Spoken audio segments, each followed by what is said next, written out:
અમદાવાદની વાત કરીએ તો અમદાવાદના સરખેજ વિસ્તારમાં જૂથ અથડામણ સર્જાઈ ગઈ હતી।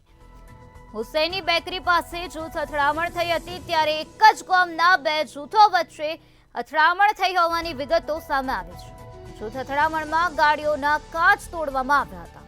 જૂથ અથડામણમાં એક્ટિવા પણ તોડવામાં આવ્યું છે। ત્યારે આ બનાવ અંગે પોલીસને જાણ થતાં પોલીસનો કાફલો ત્વરિત ઘટના સ્થળે દોડી આવ્યો હતો અને પોલીસ દ્વારા આ સમગ્ર મામલાને લઈને વધુ કાર્યવાહી હાથ ધરવામાં આવી છે।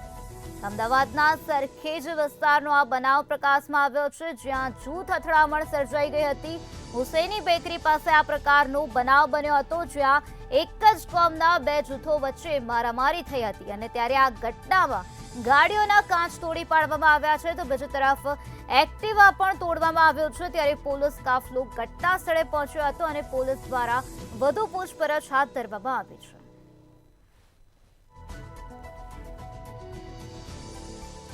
એક જ કોમના બે જૂથો વચ્ચે આ પ્રકારે બોલાચાલી થઈ હતી અને આ બોલાચાલીએ જોતજોતામાં ઉગ્ર સ્વરૂપ ધારણ કર્યું અને ત્યારબાદ આ જે બોલાચાલી હતી તે મારામારીમાં પરિવર્તિત થઈ છે।